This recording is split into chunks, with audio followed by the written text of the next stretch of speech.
वहीं आज संसद में गृहमंत्री अमित शाह ने एक बार फिर हुंकार भरी और इस हुंकार का केंद्र बिंदु थी एक तारीख 21 मार्च 2026। अमित शाह ने भरे सदन में कहा कि एक साल के अंदर देश से नक्सली आतंक का सफाया हो जाए। हिम्मत देखे साहब, पशुपतिनाथ से तिरुपति तक का लाल कॉरिडोर, 12 राज्य, कई जिले, कई तहसीलें, कई थाने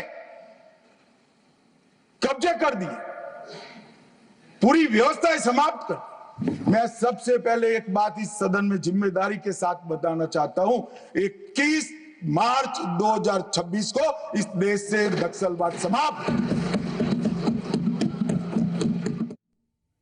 हालांकि पहली बार है जब किसी गृहमंत्री ने तारीख के साथ आतंक की सफाई का दावा किया। तो ये क्या है नक्सली आतंक से निपटने के लिए शाह नीति, और इस ऐलान के पूरे होने में क्या है बड़ी चुनौतियां, इस रिपोर्ट में देखिए। बीजापुर में कुछ इस तरह सुरक्षा बलों ने एक बड़े एंटी नक्सल ऑपरेशन को अंजाम दिया, जिसका नतीजा हुआ कि एक ही एक्शन में 26 कुख्यात नक्सली मारे गए।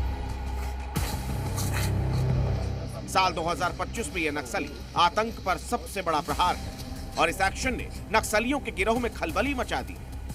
टोटल 26 माओवादी का डेड बॉडी रिकवर की गए थे।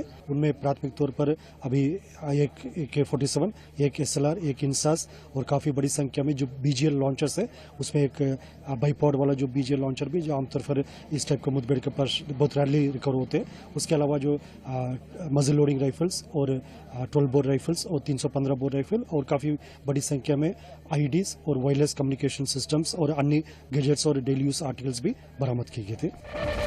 बीजापुर एक अकेला कामयाब ऑपरेशन नहीं, बल्कि मोदी 2.0 के दौरान नक्सलियों के खिलाफ रणनीति और कार्रवाई की रफ्तार दोनों को धार दी गई।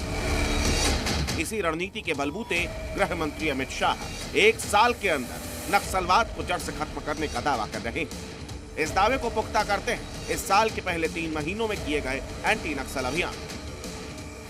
4 जनवरी को अबू झमाड़ में 4 नक्सली ढेर किए गए, 9 जनवरी को सुकमा में 3 नक्सली मारे गए, 12 जनवरी को बीजापुर में 5 नक्सली खत्म किए गए, 16 जनवरी को तेलंगाना छत्तीसगढ़ बॉर्डर पर मुठभेड़ में 18 नक्सली मारे गए, 21 जनवरी को तेलंगाना ओडिशा बॉर्डर पर एनकाउंटर में 27 नक्सली ढेर, 2 फरवरी को बीजापुर के जंगलों में 2 नक्सली मारे गए और 9 फरवरी को बीजापुर में ही 31 नक्सली ढेर कर दिए और अब 21 मार्च को 26 नक्सली मारे गए। यानी सिर्फ 3 महीनों के अंदर 116 नक्सली मारे जा चुके हैं। कानून के तहत जो भी पुलिस के पास प्रक्रिया उसके तहत कार्रवाई की जा रही है, तो उससे उनके तहत जो है बहुत आशातीत सफलताएं मिल रही हैं और उसके कारण नक्सलवाद जो है वो उसकी जो नीति है वो एकदम कारगर सिद्ध हुई है और उसके परिणाम पूरे देश के समक्ष उपलब्ध हैं।